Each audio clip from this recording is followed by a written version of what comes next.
ხელვაჩაურის მუნიციპალიტეტში საკრებულოს თავმჯდომარეობისათვის არასაპარლამენტო ოპოზიციის სახელით მერაბ ღოღობერიძე იბრძოლებს.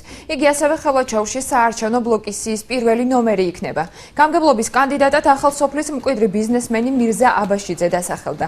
ბლოკში არასაპარლამენტო ოპოზიცია კახაკუკავა ფიქრია ჩიხრაძე გენდერული ბალანსის საკითხზე გაამახვილეს ყურადღება.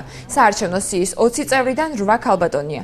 დღეისათვის ხელვაჩაურის 93 საარჩევნო ოლქში 4 პარტია და 13 საინიციატივო ჯგუფის მიერ წარდგენილი კანდიდატია რეგისტრირებული.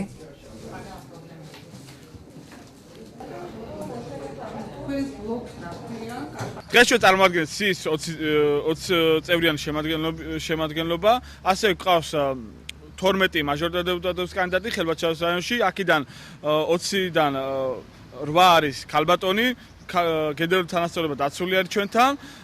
ასევე გვყავს ხელვაჩაურის გამგებლობის კანდიდატი, რომელიც არის მირზა აბაშიძე, ასევე გახლავთ საკრებულოს თავმჯდომარის კანდიდატი სიის პირველი ნომერი, დაბა ხელვაჩაურის მაჟორიტარი და შესაბამისად იმედი გვაქვს გამარჯვებისას. ნომერ 93 ხელვაჩაურის ალკო კომისიაში იცით თქვენ ადრე დასრულდა საბუთების მიღება საინიციატივო კანდიდატების და 13 კანდიდატი გვყავს, რომლებიც დამოუკიდებლად მონაწილეობენ.